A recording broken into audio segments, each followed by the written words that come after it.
नमस्कार.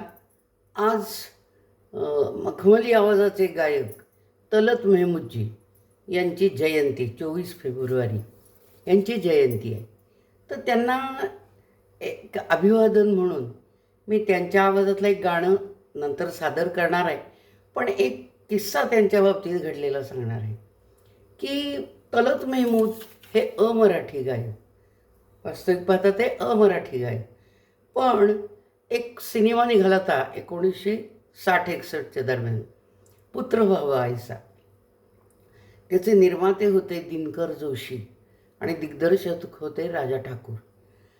तर आणि संगीतकार होते वसंत प्रभू.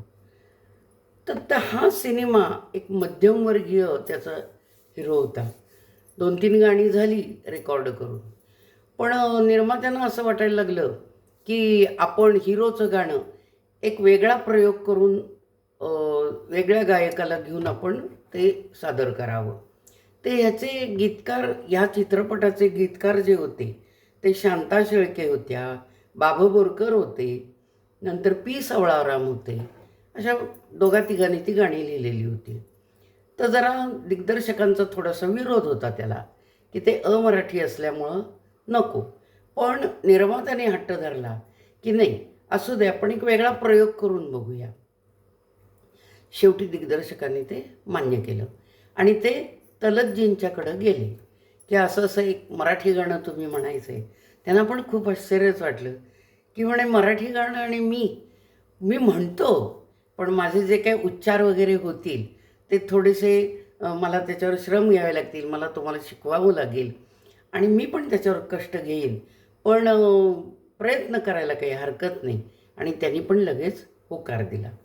आणि नंतर श्रीकाका म्हणजे श्रीनिवास खळे यांच्याकडं ते जायचे मराठी गाण्याच्या उच्चारासाठी वगैरे. त्यांनी मराठीची शिकवणी लावली आणि ते मराठी बोलायला शिकले आणि त्यावेळेला ते आवर्जून सगळ्यांशी मराठी बोलायचे की जेणेकरून मराठी त्यांचं सुधारावं म्हणून गाणं रेकॉर्ड करण्याच्या दृष्टीनं. आणि मग एक दिवशी ते गाणं रेकॉर्ड झालं. तर त्या पुत्र व्हावा ऐसामध्ये त्यांनी यश हे अमृत झाले हे गाणं त्यांनी म्हणलेलं आहे. तर ते मी 2 ओळी सादर करते तुमच्यापुढं.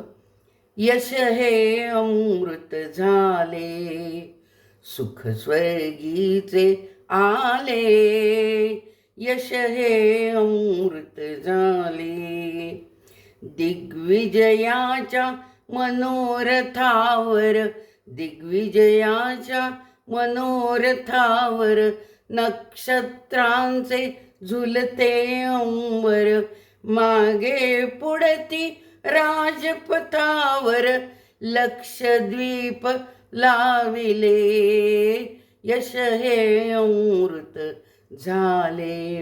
रेकॉर्डिंग झालं आणि 6 महिन्यानंतर हे गाणं रिलीज झालं. चित्रपट रिलीज झाला, गाणं सगळ्यांनी ऐकलं आणि गाणं अतिशय प्रसिद्ध झालं. आणि तलत मेहमूदजींना पण खूप आनंद झाला की सगळ्यांना हे गाणं खूप आवडलं. मग निर्माते त्यांच्याकडे गेले आणि म्हणाले की तुमचं मानधन आता काय द्यायचं, कारण मध्ये सगळे ते मराठीचे प्रयत्न, त्याच्यावर कष्ट घेणं, उच्चार वगैरे याच्यातच गेले. मग त्यांनी विचारलं, ते चित्रपटही यशस्वी झाला, गाणं यशस्वी झालं, लोकांना आवडलं. तर ते म्हणाले की तुमचं मानधन काय द्यायचं. त्याच्यावर तलत मेहमूद इतके म्हणजे मनाने पण त्याने मोठे होते. मला वेगळा एक प्रयोग करायला मिळाला, मला मराठीत गाणं गायला मिळालं, हे काही कमी आहे का, तर हेच माझं मानधन आहे.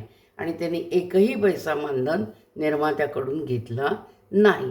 पुढं त्यांनी मोलकरीण चित्रपटातलं पण त्यांचं एक गाणं प्रसिद्ध झालं होतं, हसले आधी कुणी तू कामी, हो तू कामी, हसले आधी कुणी तू कामी, हो तू कामी.